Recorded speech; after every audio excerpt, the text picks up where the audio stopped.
जब भी बुद्धिमत्ता, चतुराई और हाजिर जवाब की बात होती है तो सबसे पहला नाम आता है बीरबल का।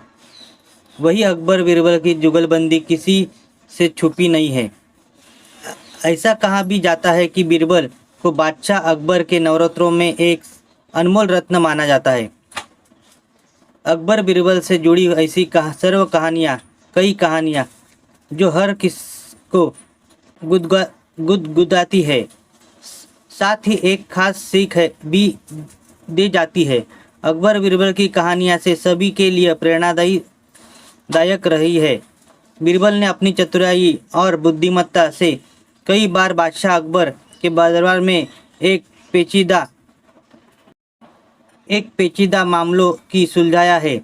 साथ ही बादशाह अकबर की ओर से दी गई चुनौतियों को सहज स्वीकार कर उनका हल निकाला है। इसी के मद्देनज़र रखते मैं आपको एक बीरबल की कहानी सुनाने जा रहा हूँ। हमारी कलीग अभी आपको आगे कहानी सुनाएंगी।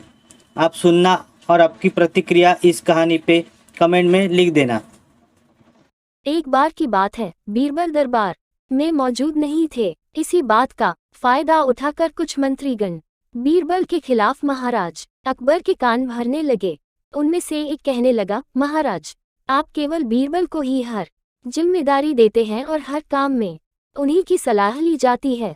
इसका मतलब यह है कि आप हमें अयोग्य समझते हैं, मगर ऐसा नहीं है, हम भी बीरबल जितने ही योग्य हैं। महाराज को बीरबल बहुत प्रिय थे। वो उनके खिलाफ कुछ नहीं सुनना चाहते थे, लेकिन उन्होंने मंत्रीगणों को निराश न करने के लिए एक समाधान निकाला। उन्होंने उनसे कहा, मैं तुम सभी से एक प्रश्न का जवाब चाहता हूँ, मगर ध्यान रहे कि अगर तुम लोग इसका जवाब न दे पाए तो तुम सबको फांसी की सजा सुनाई जाएगी। दरबारियों ने झिझक कर महाराज से कहा, ठीक है महाराज, हमें आपकी ये शर्त मंजूर है, लेकिन पहले आप प्रश्न तो पूछिए। महाराज ने कहा, दुनिया की सबसे बड़ी चीज क्या है? यह सवाल सुनकर सभी मंत्रीगण एक दूसरे का मुंह ताकने लगे। महाराज ने उनकी ये स्थिति देखकर कहा, याद रहे कि इस प्रश्न का उत्तर सटीक होना चाहिए। मुझे कोई भी अटपटा सा जवाब नहीं चाहिए। इस पर मंत्रीगणों ने राजा से इस प्रश्न का उत्तर देने के लिए कुछ दिनों की मोहलत मांगी। राजा भी इस बात के लिए तैयार हो गए। महल से बाहर निकलकर सभी मंत्रीगण इस प्रश्न का उत्तर ढूंढने लगे। पहले ने कहा कि दुनिया की सबसे बड़ी चीज भगवान है, तो दूसरा कहने लगा कि दुनिया की सबसे बड़ी चीज भूख है। तीसरे ने दोनों के जवाब को नकार दिया और कहा कि भगवान कोई चीज नहीं है और भूख को भी बर्दाश्त किया जा सकता है। इसलिए राजा के प्रश्न का उत्तर इन दोनों में से कोई नहीं है। धीरे धीरे समय बीतता गया और मोहलत में लिए गए सभी दिन भी गुजर गए। फिर भी राजा द्वारा पूछे गए प्रश्न का जवाब न मिलने पर सभी मंत्रीगणों को अपनी जान की फिक्र सताने लगी। कोई अन्य उपाय न मिलने पर वो सभी बीरबल के पास पहुंचे और उन्हें अपनी पूरी कहानी सुनाई। बीरबल पहले से ही इस बात से परिचित थे। उन्होंने उनसे कहा, मैं तुम्हारी जान बचा सकता हूँ, लेकिन तुम्हें वही करना होगा जैसा मैं कहूँ। सभी बीरबल की बात पर राजी हो गए।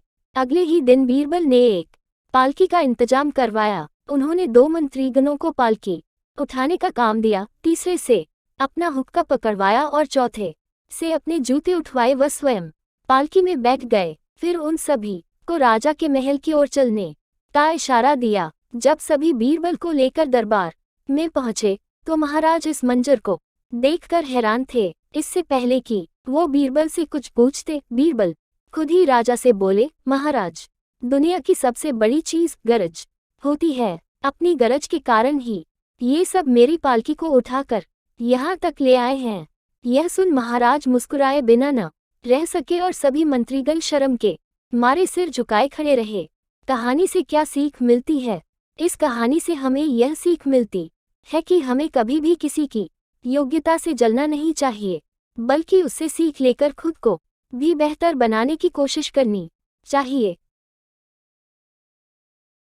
यह कहानी आपको कैसी लगी, इसकी राय ज़रूर कमेंट में करके दीजिए। और ये वीडियो कैसा लगा? अच्छा लगा तो लाइक कीजिए, शेयर कीजिए और चैनल को सब्सक्राइब कीजिए। धन्यवाद।